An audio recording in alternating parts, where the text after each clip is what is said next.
a House Oversight Subcommittee that is holding a meeting right now, a government reform subcommittee, and they're talking about locking in the DOJ cuts, ending waste, fraud, and abuse for good. Several Florida Congress members on that subcommittee as well. We also have Senator Ashley Moody, who was on the Senate Judiciary Committee. We've been monitoring this hearing. I don't think her time to speak has come up yet. It might in the next few minutes. So let's actually go ahead and listen into this, since we've been talking about the border and drug cartels as this hearing continues right now live on Capitol Hill. Some pinch. Thank you. Senator Moody. Thank you, Chairman Grassley. Thank you for holding this hearing. Thank you to our witnesses for being here today, and I'm sure you have many in the audience that are here for support. As the wife of a career law enforcement officer, a former DEA agent, I thank you for signing up for these dangerous jobs, putting your safety behind the safety of others, and continuing to persevere in the pursuit of law and order. The promise made to a nation under a rule of law a long time ago that we continue to promise to this day, even when so many back away from it, even those that are often put in charge of this nation. I've been here a hot second. I'm the newest member, not only of the United States Senate, but of this committee. And I have learned quickly why the American people often get frustrated with Congress. We are here today specifically for a hearing entitled "The Thin Blue Line Protecting America from Cartels." And I had to listen to the ranking member talk all about the harm that is being caused in Mexico. And I had to hear about another member accuse you of using too many resources to enforce the law, and the harm that might be having in other nations and not America. And I sat as Attorney General in Florida for many years and listened to President Biden as he called Mexico a great partner, when in fact the president of Mexico suggested that the fentanyl crisis, which kills over 100,000 people a year, is an American problem. And so it is important, I think, to point out that you have leaders in Congress that are purporting to want to help you solve the crisis of the cartels and the deaths in America and the damage to our communities and our families, but yet we're focusing all on what's happening in America or in Mexico, when in fact maybe we should concentrate on the harm to Americans and this country first, which is what the president is trying to do. In fact, you heard the ranking member out of the gate say, "Oh, I think these cartels should be labeled foreign terrorist organizations." Well, he was the chairman of this committee for the last 4 years. And you know who declared these cartels finally foreign terrorist organizations? President Trump and the agencies working for President Trump. In fact, as AG, I called for that for years under Biden, pleading that it would bring more resources to bear, more law enforcement agencies in partnership with the fight.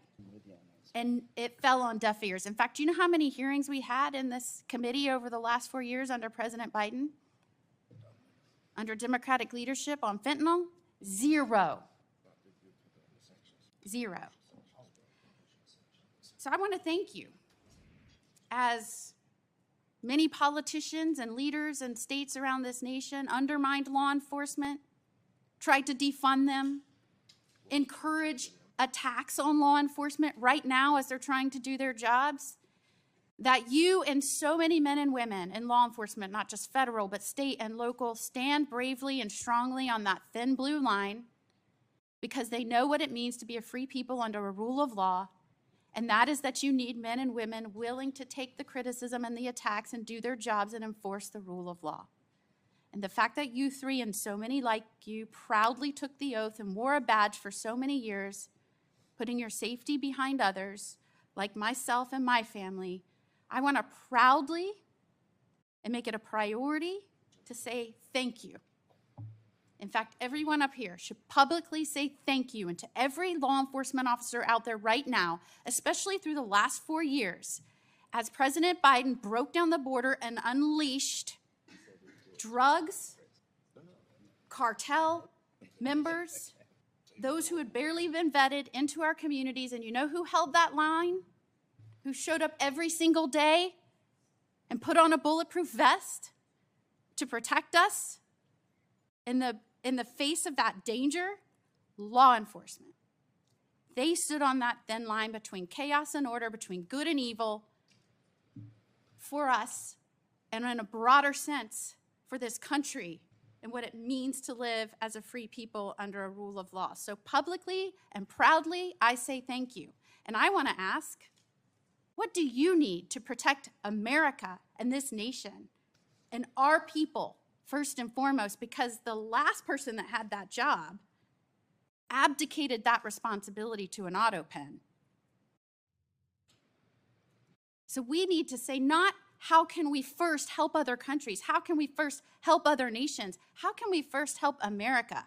Because we know from the time President Trump was in office until Biden, those on the foreign terrorist watch list that were let in went up 2,500%. What can we do to protect America first and foremost and give you to do your jobs? Let me ask you, Mr. Perez. Can you give short answers, please? Yes, sir. Thank you, ma'am, for the comments. I would say the number one challenge for us on the resource piece, obviously human resources is an issue, but really I think continued focus on ensuring that we have the best technology available, the best equipment, the best resources as an agency, as a government, to combat these threats, to combat all types of threats, whether it's terrorism or cartels, ensure we're using and utilizing the most effective technology out there to be more efficient at fighting crime. Thank you, Mr. Chairman. Are you done? Well, I'm never done, but since time is out, I will be done. Senator Padilla. Thank you, Mr. Chairman. And I, too, thank all three of our witnesses for your service and for your participation here today. Been sitting here for a few minutes and observing from my office as well. I know there's a lot of passionate comments that have been shared on both sides of the dais here. And I'll try to stay as focused as I can on policy and to be driven by, I think, some key data points, which are helpful for this discussion. And I would begin by recognizing, and tell me if you disagree, but Senator Alex Padilla there of California speaking now. We heard just moments ago from Ashley Moody from Florida making a number of comments during that hearing. Timing certainly worked out well for us there today. We are going to go ahead and take another break here on Fox 35 News Plus, but we'll be right back after this.